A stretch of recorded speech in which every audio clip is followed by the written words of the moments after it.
The following is a class on the Srimad Bhagavatam, 4th Canto, 24th Chapter, text number 68, given by His Holiness Tamal Krishna Goswami Maharaj, recorded on August 22nd, 1987, at Sri Sri Radhakalachandji Dham in Dallas, Texas. Om Namo Bhagavate Vasudevaya. Ata Tvam Asi Brahmno Brahman Paramatman Vipaschitam Vishvam Rudra Bhaya Dvastam Akutaschit Bhaya Gati Ata Tvam Asi no Brahman Param Atman Vipaschitam Vishvam Rudrabhaya Dvastam Akutaschit Bhaya Gati. Therefore, Tvam, you, my Lord, Asi, are, Naha, our, Brahman, O Supreme Brahman, Padama Atman, O Super Soul, Vipaschitam, for the learned wise man, Vishvam, the whole universe, Rudrabhaya, being afraid of Rudra, Tvastam, annihilated, Akutaschit Bhaya, undoubtedly fearless, Gati, destination.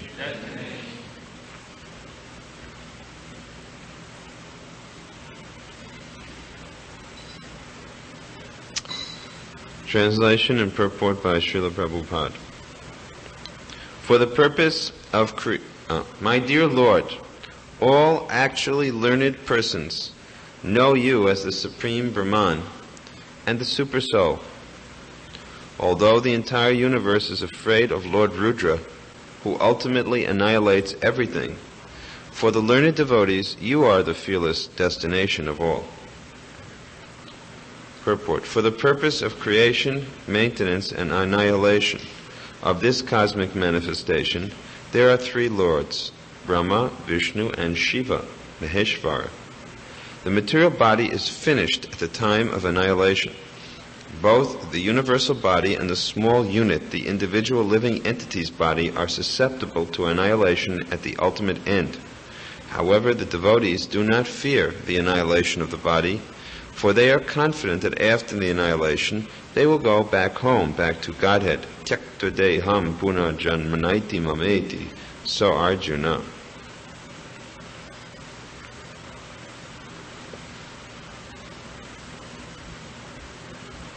If one strictly follows the process of devotional service, he has no fear of death, for he is predestined to go back home, back to Godhead.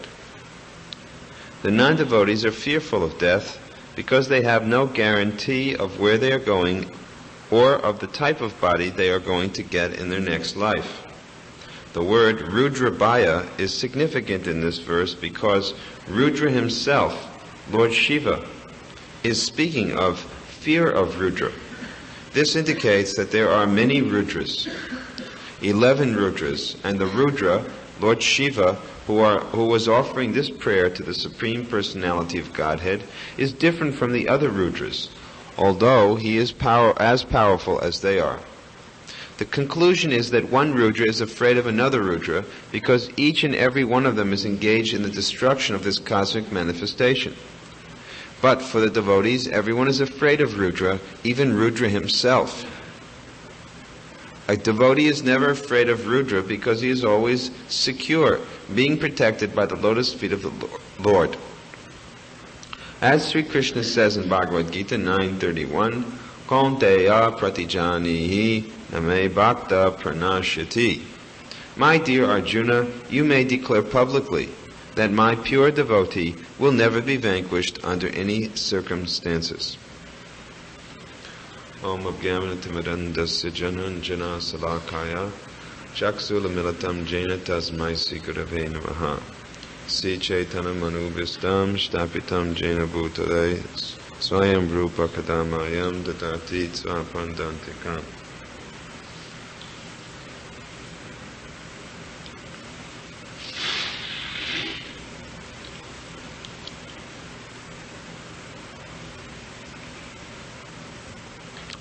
So, in this verse, we are hearing about fear. Now, there are many causes of fear, but the ultimate cause of fear is fear of death. Because every other type of fearful situation may be overcome, but death means everything is finished. Just like you may be afraid of some tough-looking person who's walking on the other side of the street late at night, but you're not so worried because ultimately he might only beat you up, and then your body would heal and you could get over the traumatic experience. Or he might only rob you, but then you could always make more money.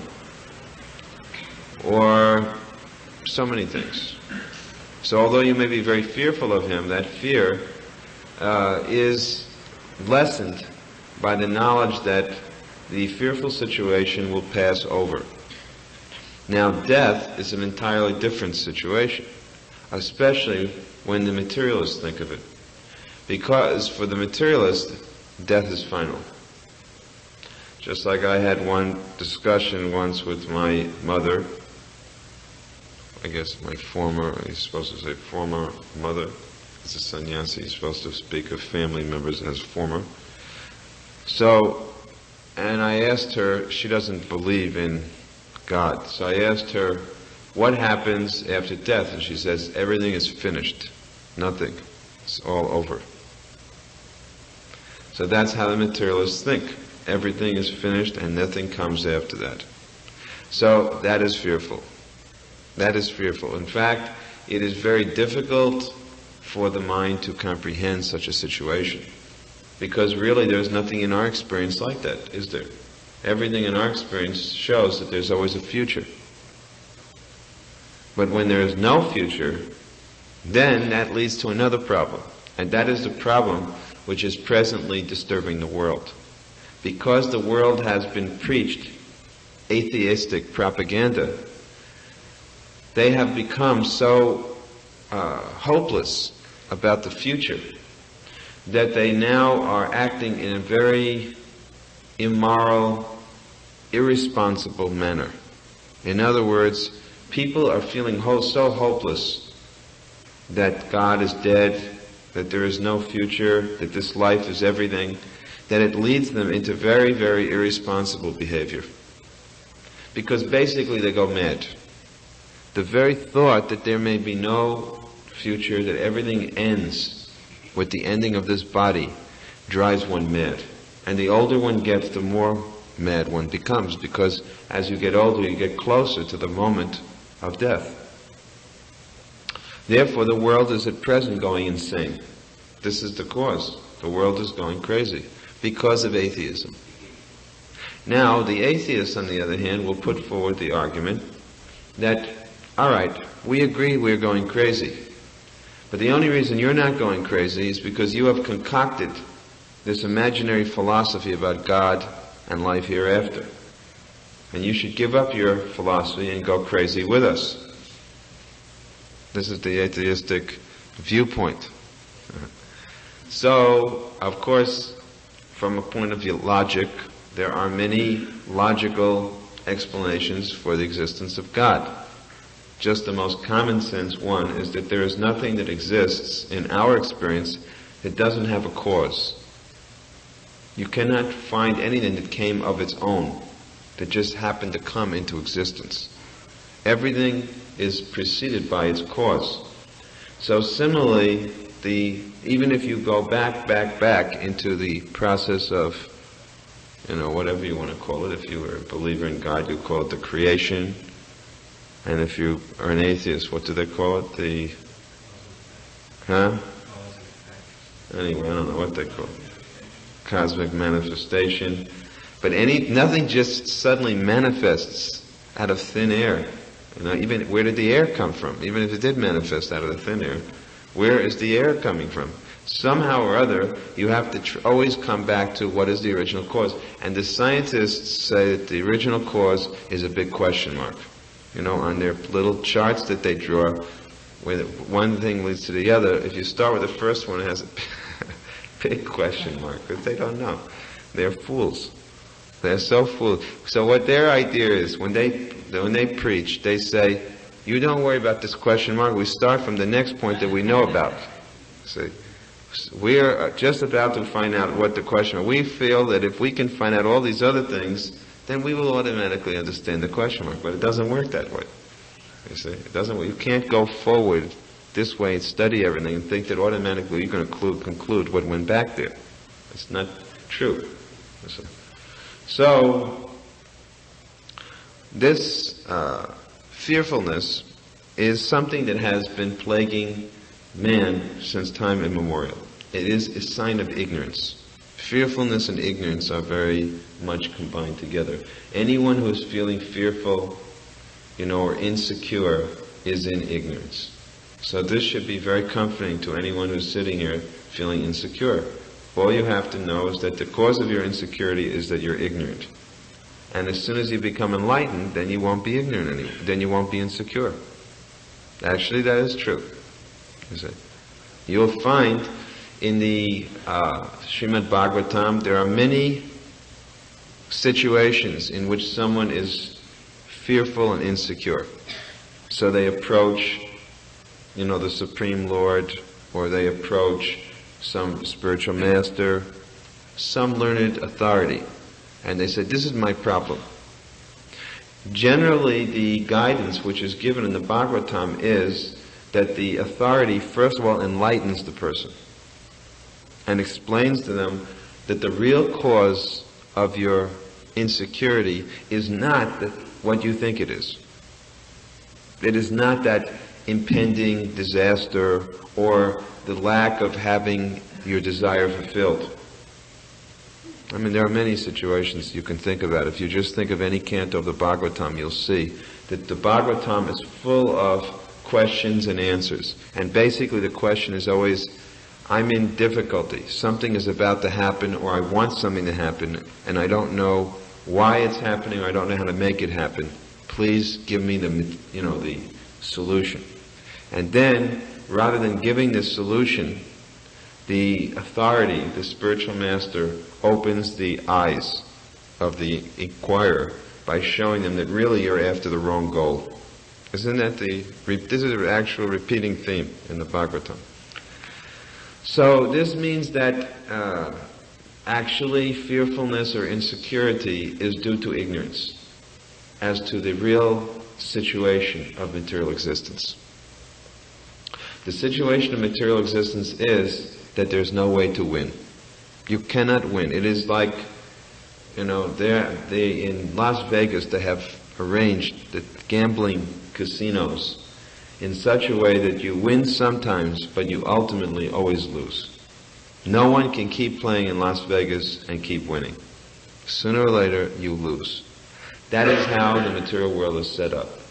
The reason that it is set up this way is because ultimately no one is meant to win here. Because winning here means to continue suffering. To win, to stay in this material world means simply to extend your suffering. What is the question of winning in a situation where you're dying?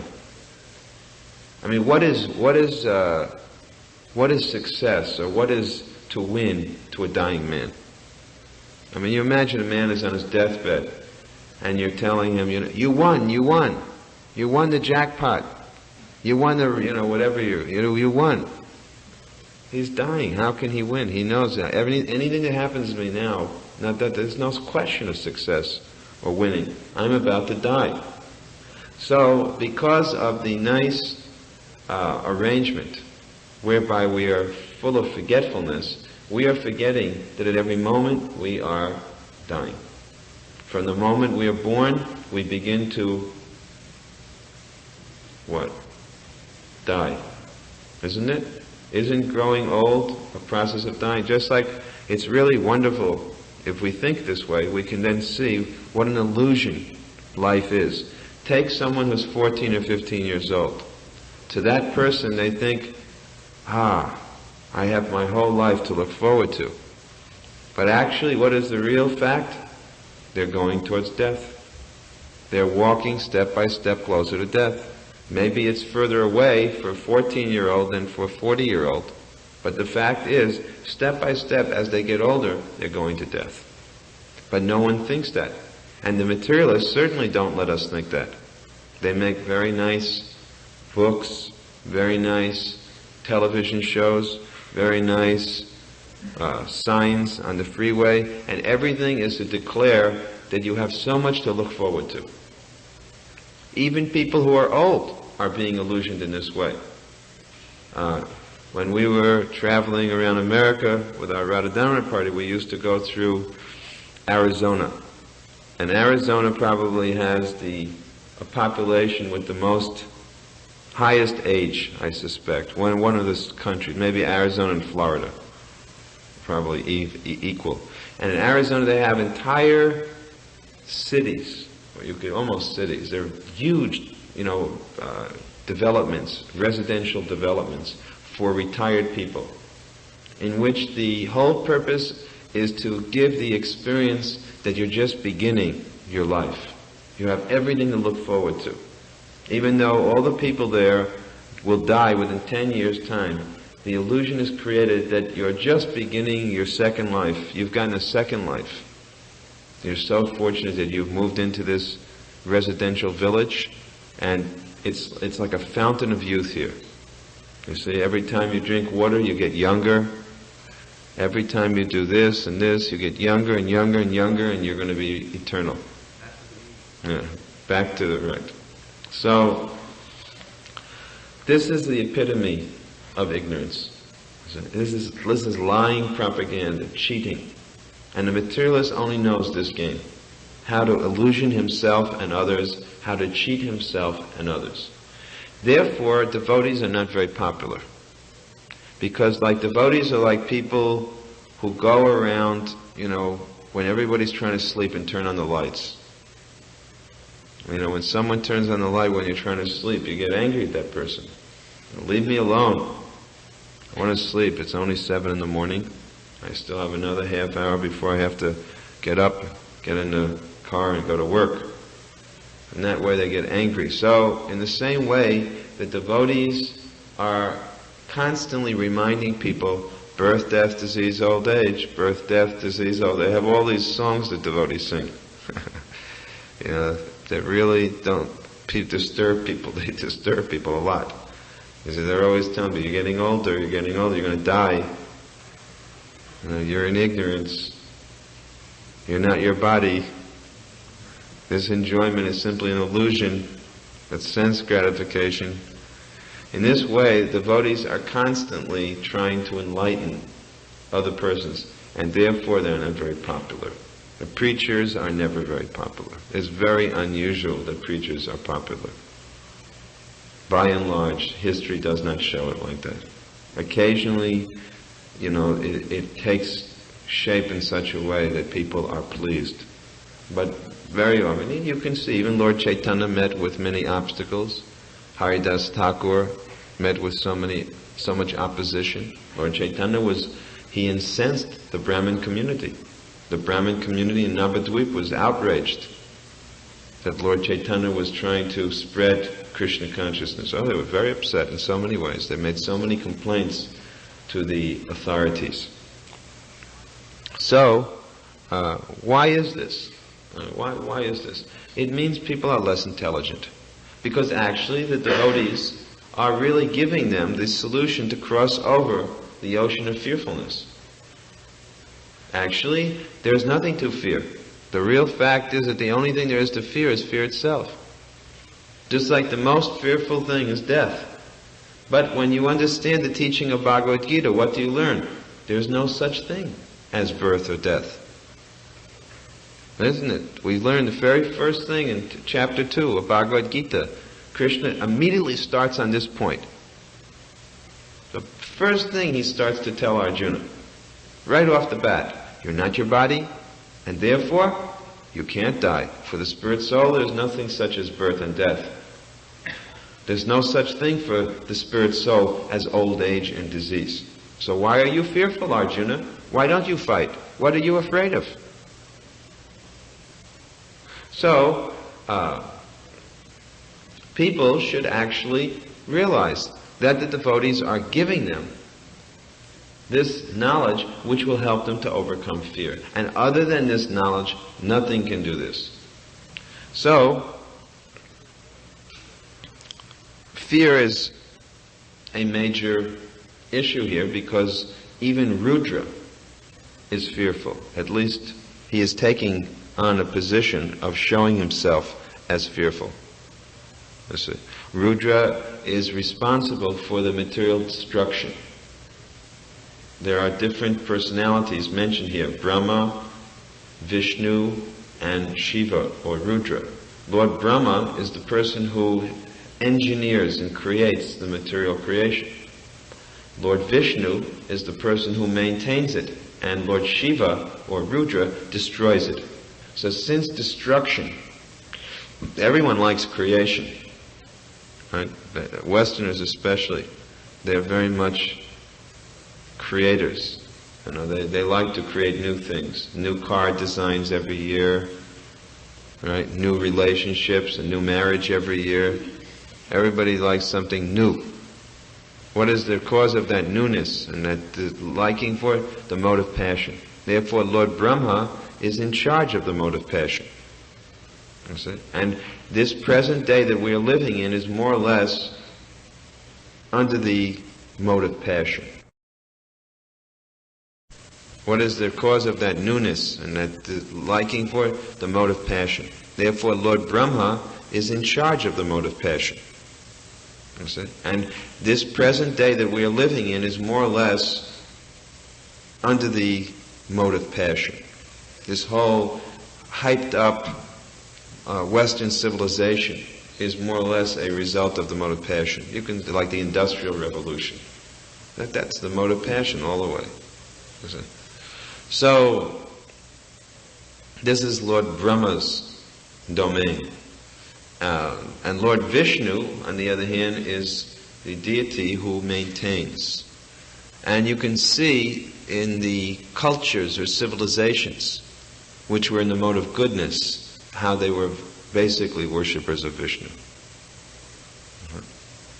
In the places where there is, even now today, still in India, there are so many worshippers of Vishnu, either Vishnu or directly Lord Ram or Lord Krishna. Basically in India, still you can say large percentage of the population is like that. And therefore there is a predominance of goodness. However, because of the atheism which has entered into India in two forms, one through the Mayavadi impersonal philosophy, which basically leads to impersonalism, leads to atheism, and two, through the materialism of the West, now the result is that the mode of passion is overtaking India, and it is overwhelming the mode of goodness. And what is the result? People are becoming godless. Nowadays, it's very modern, I think, in India to be an atheist, isn't it? Right? He is a modern man. He doesn't believe in God. As if, believing in God is something old-fashioned. He's a modern man now. He doesn't need to have this imaginary prop. He can face life as it is. He can face life as it is, but he can't face death. They don't know how to face death. So, we actually can see that the only persons who have no fear of anything are devotees of the Lord. Now, if you say, well, I'm a devotee and I'm full of fear, and I'm full of insecurity, well, that means that you are not yet a pure devotee. Because a pure devotee has no fear. No fear at all. Therefore, what does Krishna tell Arjuna? The very end instruction. Yeah, actually, this is the purpose of Bhagavad Gita. Sarva dharmam parityaja mama ekam saranam braham tvam sarva papyo mokshasya. He says, do not fear anymore. Do not fear. Now I'm going to tell you the simple way to get over all fear. You just surrender unto me. So, basically, if we can take shelter of Krishna by chanting his holy names, by worshipping him, the deities, by doing the process of sadhana bhakti will bring you beyond the platform of fearfulness, which is it is really the greatest problem of all. This fearfulness, which cripples us in all of our various endeavors and activities, in our determination. And only the devotees have this ability because they take shelter of Krishna, because they know very clearly what is the next destination. Therefore, a devotee is not even afraid to die. A devotee, we have seen now our ISKCON devotees, and they're able to face death peacefully, whereas others become in so much anxiety. A devotee knows very clearly what the destination is, that either I'm going to go back to Godhead, or at least I'm going to get an opportunity in my next lifetime to begin spiritual life where I left off. So I will not have lost anything. The devotee has this knowledge.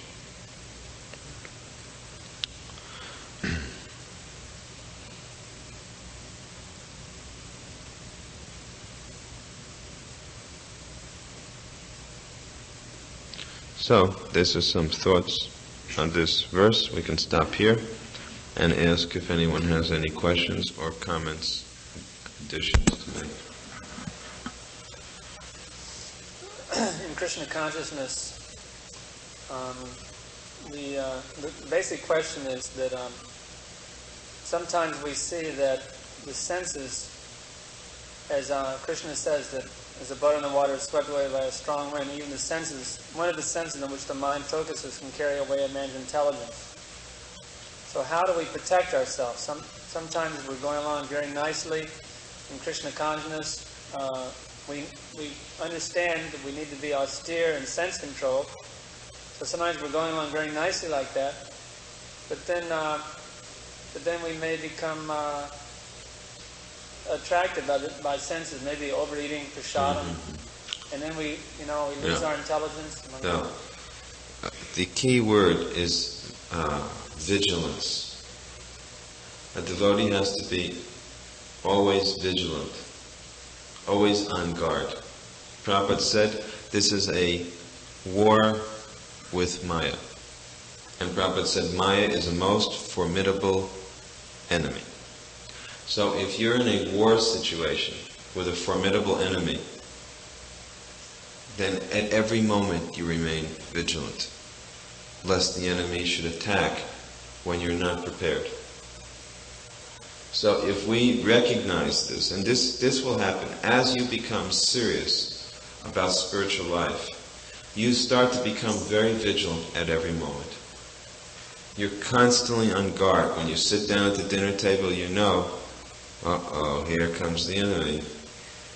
The enemy is not Krishna. The enemy is the lusty tongue. So you know, here it comes. Especially with those nice-looking gulab jamuns, which I know are coming at the end. And you start to, you have to be very vigilant. Or when your eyes start to work, and they work all day long, you have to be very careful about how, when they take in various objects, those objects are going to be,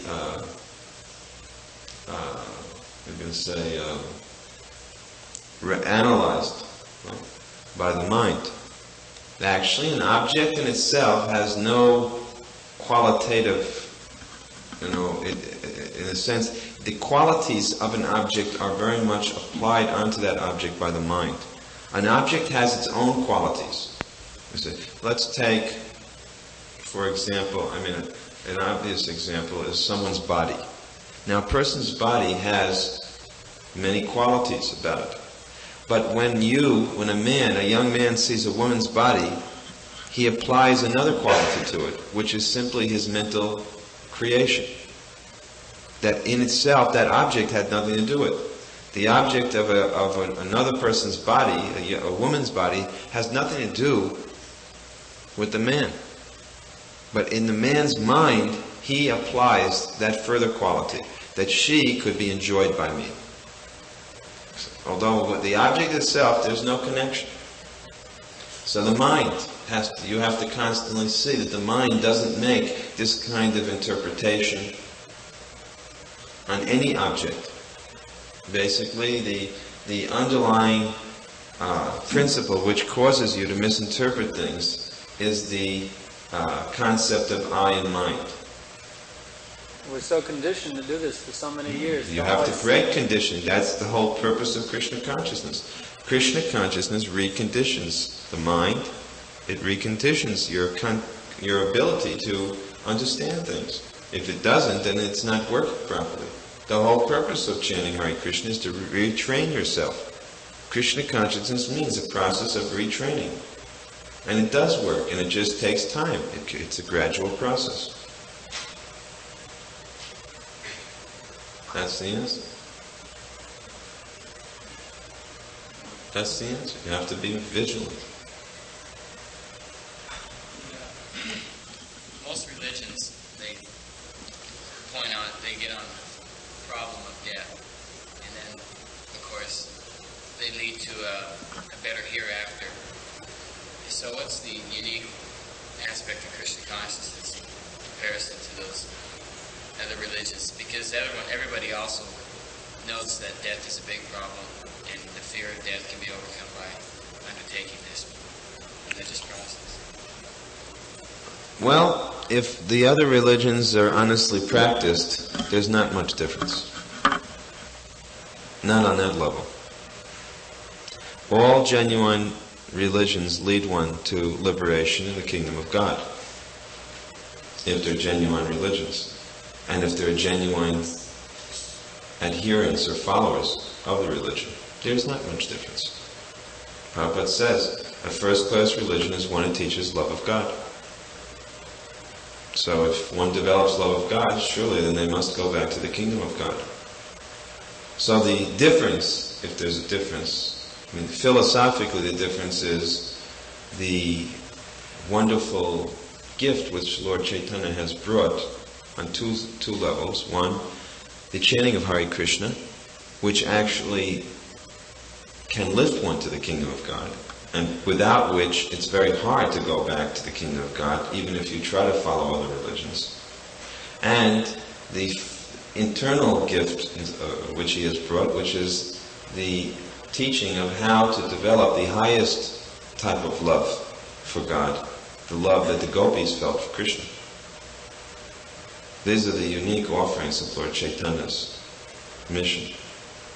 Both the means for going back to Godhead and also the specific means of how to develop the highest degree of love for God.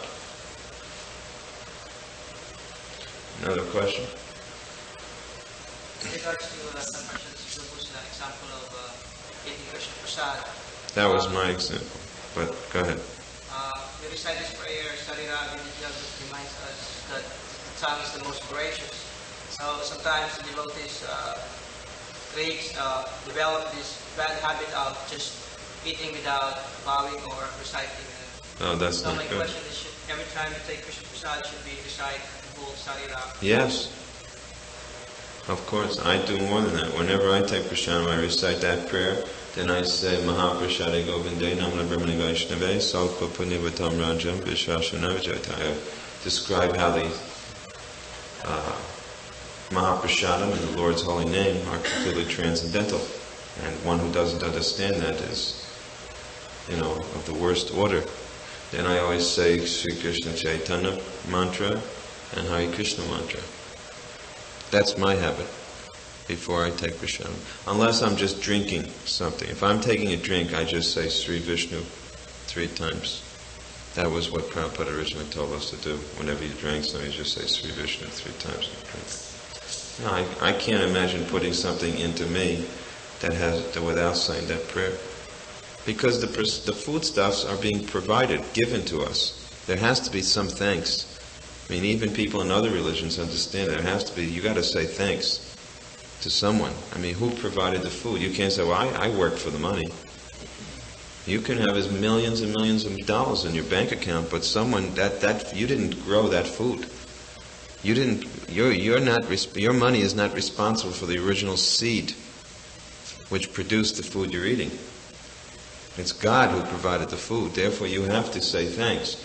The difference is that in our religion, we not only say thanks, but we also say a intelligent prayer, which is in helping us to understand beyond the fact that God has given me this food, what the food is meant for.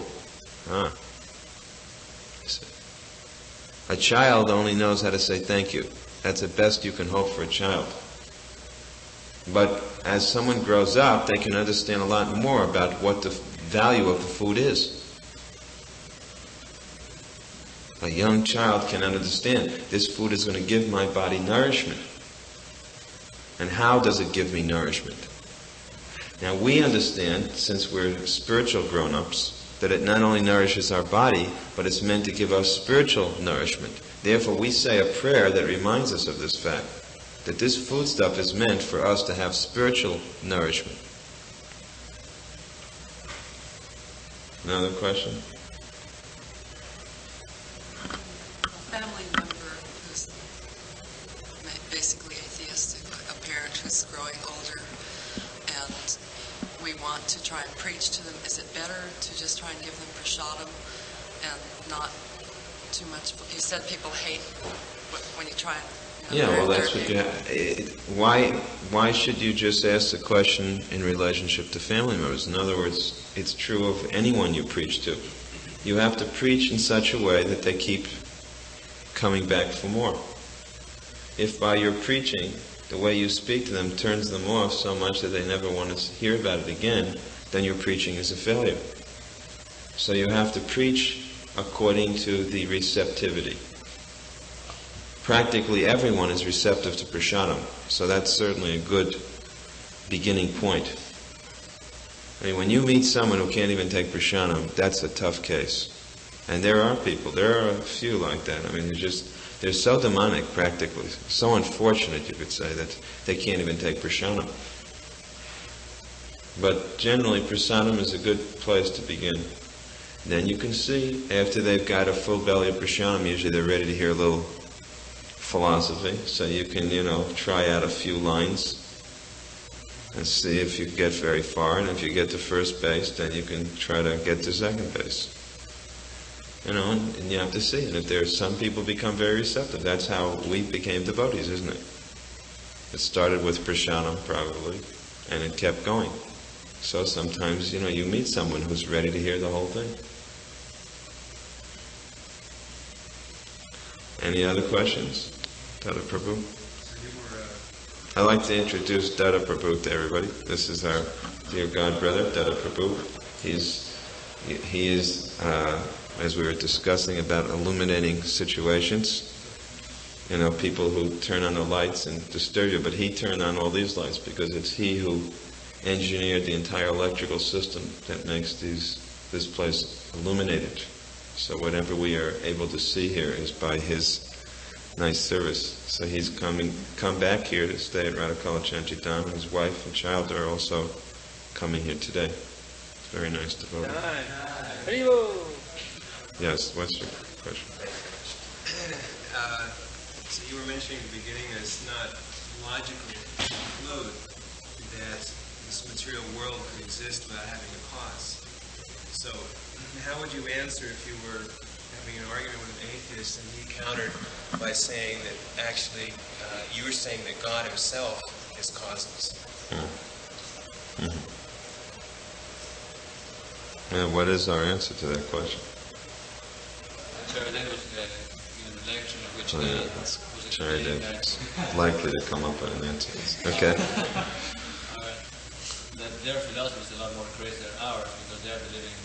So of course there's no perfect answer, but he was explaining how the element of faith, I think you mentioned that, the element of faith is always present in every action, even the atheist. Because he gave a whole lecture about the element of faith. He was describing how faith is nearly there. Well, but that... Even for their philosophy, so... What's the question? Just to provoke. Prabhupada one time said, so they say the life and everything's started from chemicals. Where do the chemicals come from? And they'll always break things down farther and farther. And in Greek philosophy, there's always the idea of the prime mover. And the prime mover can be explained by a materialistic, rationalistic way of thinking. Can or cannot? Cannot be explained. They accept that there's something beyond our understanding. So we can ultimately ask them, well, we say God is no beginning, no end, but He's the prime mover. Are you going to say that a bunch of chemicals are the prime mover, or are you going to accept that something beyond our understanding is the prime mover? Which is more unbelievable?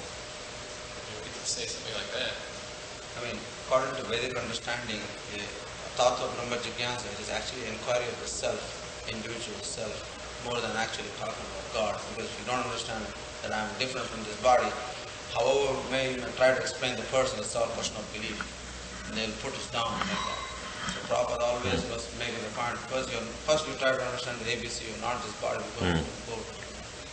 Because it's very difficult to accept that, unless they accumulate some piety even to accept that. Purified intelligence has to come. Good point.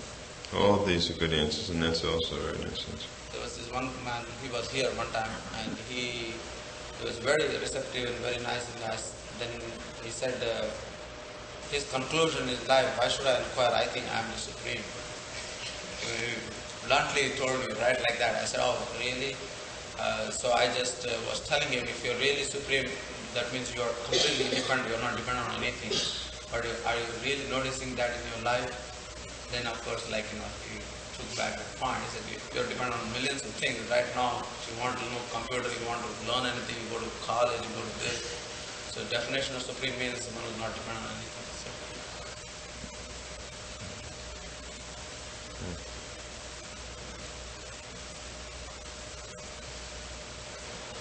Isn't it true that if a person is truly an atheist, no matter what you say to them, you're not going to agree anyway? So the best thing to do with them is to, as it says in the scriptures, is to ignore them and practice speaking and deal with others. Depends on how expert you are. You at least might show him the weakness of his position. You may not, like Papa said, you ask them what is their philosophy and then you defeat them. So you may not convince him of our philosophy, you may show him the fallacy of his philosophy. Make him a little humble.